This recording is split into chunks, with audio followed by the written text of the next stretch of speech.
तुमादिदेवा पुरुषा पुराणा तुमस्य विश्वस्य परम निधानम वेत्तासि वेद्यम च भरम च धाम तया ततम विश्वमनंत रूप वायु यम अग्निवर्णा शशांक प्रजापतिस्त्वं प्रपितामहस्य नमो नमस्तेस्तु सहस्त्रकृत्वा पुनश्च भूयोपि नमो नमस्ते. You are primeval God and the primordial spirit. You are the ultimate shelter of the universe. You are knower and also knowable, and supreme abode. The universe is fully pervaded by you, being of infinite forms. You are the God of wind, God of death, God of fire and water, God moon and great grandfather of beings. We salute to you many times, thousands and times, and again and again. In last session, I am presenting some thoughts are on wisdom or intellect, and now the wisdom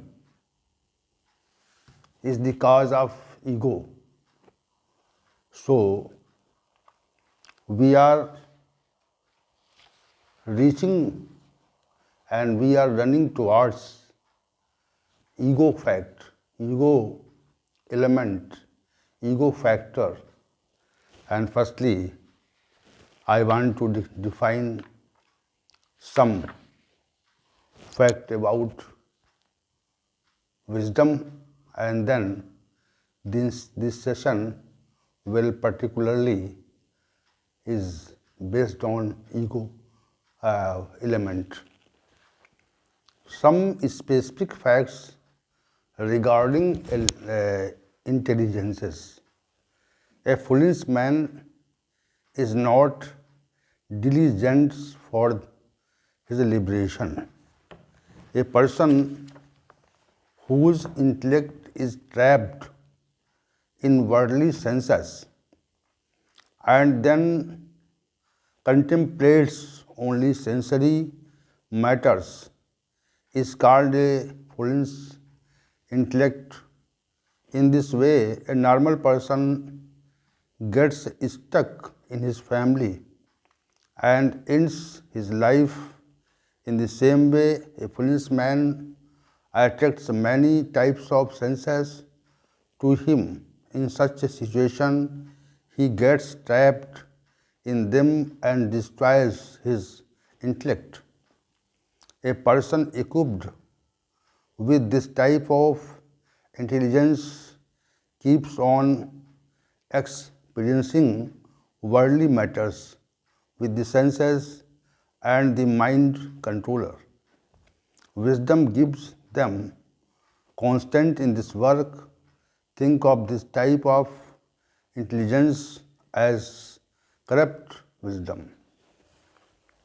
Hated the worldly enjoyments. Real well-being from the wisdom, the idea in which the worldly pleasures lead us to fall. Then this idea of hatred towards worldly pleasures becomes disgusting in this way. A man with the hatred intelligences finds an path of real welfare.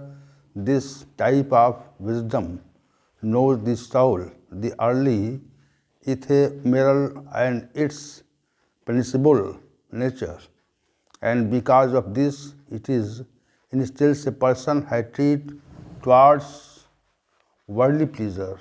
As long as man does not maintain a strong sense of hatred, worldly pleasure, he can not do this real welfare. Establishment of the intellect in the divine gives liberation. Although the divine is the untainted, it is not a matter of contemplation of mind and intellect, but still it is also known by intellect. Wisdom is the final door of experiences of God. The voice of speech has to be merged to the mind. The mind has to merge with the intellect, and the intellect has to merge with the soul, and this soul has to merge with the divine. It is through this process that he gets liberation. In such a situation, the latent intellect expresses the divine interview and mixes the light with the light to reveal the existence of God. And next, wisdom is published by the soul. Generally, God is the provider of all powers. It also empowers the intellect indirectly. But the power that intellect receives from the soul is called direct or indirect. It is the spirit that directly illuminates the power of intelligence. It is a specific function of the soul to provide consciousness in all the parts of body. The power that it is in intellect, the light in work, is provided by the soul. We must understand these facts clearly. Next, an ordinary man intellect wants worldly enjoyments. A ordinary person lives in the world. He does not know the singularity of the intellect and its function. He sees the world through intelligences. The senses remain ignorant about the mind, body, soul, and God, etc.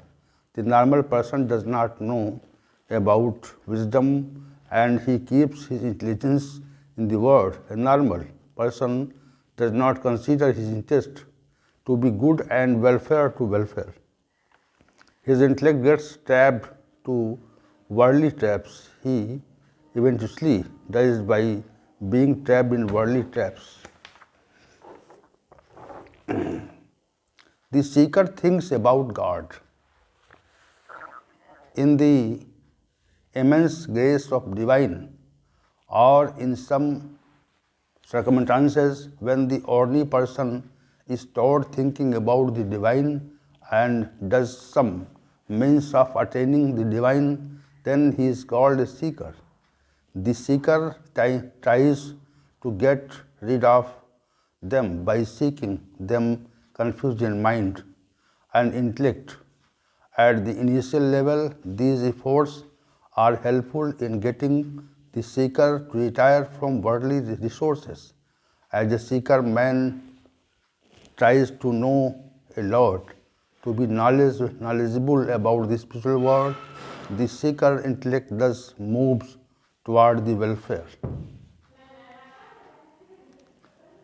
The intellect of silent seekers abandons the subject and approaches real element.